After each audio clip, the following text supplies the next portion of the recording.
അല്ല, റിയാസിനായിരുന്നു ആ ജില്ലയുടെ പാർട്ടിയുടെ ഉത്തരവാദിത്തപ്പെട്ട മന്ത്രി എന്ന നിലക്കും പാർട്ടി സെക്രട്ടേറിയറ്റ് മെമ്പർ എന്ന നിലക്കും ആ ജില്ലക്കാരൻ എന്ന നിലക്കും അദ്ദേഹത്തിനായിരുന്നു അതിന്റെ ചാർജ് ഉണ്ടായിരുന്നത്. ഓരോ സെക്രട്ടേറിയറ്റ് മെമ്പർക്കും ആ ജില്ലയുടെ ചാർജ് ഉണ്ടാവും. ആ സ്ഥാനം ഏറ്റെടുത്തിരുന്നതും ആ തെരഞ്ഞെടുപ്പ് നടത്താൻ ഉത്തരവാദിത്തപ്പെട്ടത് എല്ലാം ഞാൻ ഏറ്റു എന്ന് പറഞ്ഞ് നടന്ന് ഇതിനു വേണ്ടിയിട്ട് മറ്റു സ്ഥാനാർത്ഥികൾ വേഴാമ്പലിനെ പോലെ ഇപ്പൊ പോസ്റ്റർ വരും, ഇപ്പൊ സോഷ്യൽ മീഡിയക്കാർ വരും, ഇപ്പൊ ബാനർ വരും, ഇപ്പൊ സംസ്ഥാന കമ്മിറ്റിയിൽ നിന്ന് പ്രസംഗിക്കാൻ ആള് വരും എന്ന് കരുതി അന്തം വിട്ട് നടന്നു. അവര് നിരായുധരായി. കോഴിക്കോട് ജില്ലയിലെ എല്ലാ ഇടതുപക്ഷത്തിന്റെ സ്ഥാനാർത്ഥികളും തെരഞ്ഞെടുപ്പ് ഒരു റൂട്ടിലേക്ക് പോയി. UDF പ്രവർത്തകർ അടിച്ചു കയറി. അത് തന്നെയാണ് സംഭവിച്ചത്. അത് ഈ പറയുന്ന മുഹമ്മദ് റിയാസിന് ബേപ്പൂരിന്റെ ബൗണ്ടറി കടക്കാൻ പറ്റാത്തത് കൊണ്ട് തന്നെ. അല്ല, അത് മുന്നേറ്റത്തിന് അൻവർ അവിടെ മത്സരിച്ചത് കൊണ്ടാണോ മുഹമ്മദ് റിയാസ് അവിടെ നിൽക്കേണ്ടി വന്നതെന്ന് നിങ്ങൾക്ക് അറിയാലോ. എന്റെ വായ കൊണ്ട് പറയേണ്ട കാര്യമില്ലല്ലോ. ആരാ ബെറ്റിന്ന് യൂട്ടേൺ അടിച്ചത്? ആരടിച്ചത്? ബെറ്റ് എന്ന് പറഞ്ഞാൽ എന്താ? അല്ല അല്ല അല്ല, അത് നിങ്ങളാ വാർത്ത എടുത്ത് കേൾക്കൂ. ഞാൻ ബെറ്റിനെ എങ്ങോട്ടേക്കാ ക്ഷണിച്ചത്? ഞാൻ മുഹമ്മദ് റിയാസിനെ കോഴിക്കോട് പ്രസ് ക്ലബിലേക്കാ ക്ഷണിച്ചല്ലേ. എന്തിനാണ്? അഗ്രിമെന്റ് എഴുതാൻ. ഞാൻ തോറ്റാ ഞാൻ മൊട്ടയടിക്കണം, അദ്ദേഹം തോറ്റാ അദ്ദേഹം മൊട്ടയടിക്കണം. ഞാനൊരു കമ്മലും കൂടെ ഇടാന്ന് പറഞ്ഞു. പുള്ളിക്ക് അതിന് ആവശ്യമില്ലാത്തതുകൊണ്ട് ഞാൻ കമ്മൽ ഒഴിവാക്കി കൊടുക്കാന്ന് പറഞ്ഞു. അല്ല, അങ്ങനെ അല്ല, അതൊന്നും എനിക്കറിയില്ല. കമ്മൽ ഞാൻ പുള്ളിക്ക് ഒഴിവാക്കി കൊടുക്കാന്ന് പറഞ്ഞു. അല്ല, അതൊരു വ്യക്തിപരമായ അധിക്ഷേപം തന്നെ അദ്ദേഹം നടത്തുന്നത്. മുഹമ്മദ് റിയാസ് ഇപ്പൊ നടത്തിക്കൊണ്ടിരിക്കുന്ന അധിക്ഷേപം എന്താ? ഒരു വ്യക്തിക്കെതിരല്ല. ഈ തെരഞ്ഞെടുപ്പ് കഴിഞ്ഞിട്ട് UDF അധികാരത്തിൽ വരും എന്ന് ഇവിടെ ചർച്ച നടക്കുന്നത് UDF നേതാക്കന്മാർക്ക് പിരിവ് നടത്താനാണ്. നാട് മുഴുവൻ പിരിവ് നടത്താണ് UDFന്റെ സ്റ്റേറ്റ് ലീഡർഷിപ്പ്. ഇവിടെ ഞങ്ങൾ അധികാരത്തിൽ വരും എന്ന് പറഞ്ഞിട്ട് നിങ്ങൾ കണ്ടല്ലോ അത്.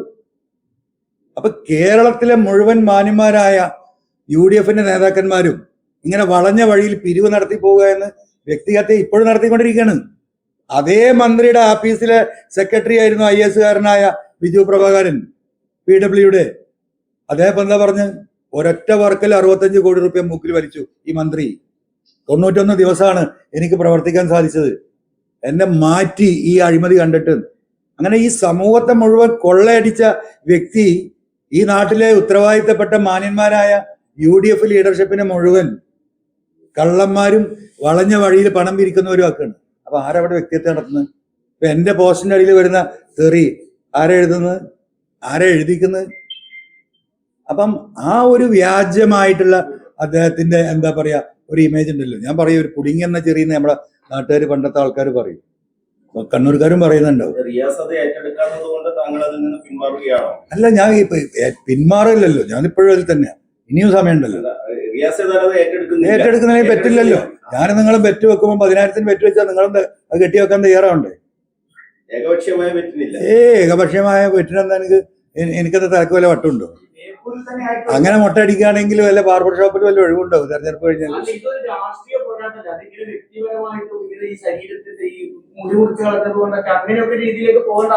അതിലും മോശമായിട്ട് അവർ പറയുന്നത്. ഇപ്പൊ ഞാൻ ഈ പറഞ്ഞതിന് ചോദ്യമില്ലല്ലോ. എന്തിനാണ് ഈ UDFന്റെ ലീഡർഷിപ്പ് ഇപ്പൊ പിരിവ് നടത്തുന്നത് എന്ന് പറഞ്ഞ താങ്കളുടെ അഭിപ്രായം എന്താ? അത് വ്യക്തിഹത്യയാണോ? ആണോ? അല്ലല്ല, ആണോ? നമുക്ക് ഒരു ഡിബേറ്റ് എടുക്കാം. താങ്കൾ അദ്ദേഹത്തിന്റെ മുടി മുറിക്കുന്ന ഈ കാര്യം ഞാൻ വ്യക്തിപരമായി അറ്റാക്ക് ചെയ്യുന്ന പറഞ്ഞു. കേരളത്തിലെ UDFന്റെ ലീഡർഷിപ്പ് ഞങ്ങൾ അധികാരത്തിൽ വരുമെന്ന് പറഞ്ഞ് പിരിവ് നടത്തുക എന്ന് മുഹമ്മദ് റിയാസ് പറഞ്ഞതിനെ കുറിച്ച് താങ്കളുടെ അഭിപ്രായം എന്താ? അത് വ്യക്തിഹത്യയാണോ? അല്ല, അതാ ഒരു വ്യക്തിയല്ല പുള്ളി കേന്ദ്രീകരിക്കുന്നത്. അല്ല, അതൊക്കെ നമുക്ക് പറയാം. ആ കണ്ടെയ്നറൊക്കെ വരും, അവിടെ നിൽക്കട്ടെ.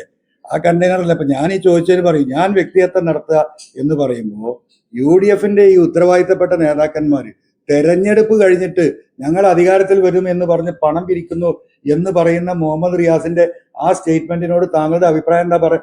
ബാക്കി മറുപടി ഞാൻ പറഞ്ഞുതരാം. അത് അതിലേറെ മോശം. അതൊരു വ്യക്തിയാണ്.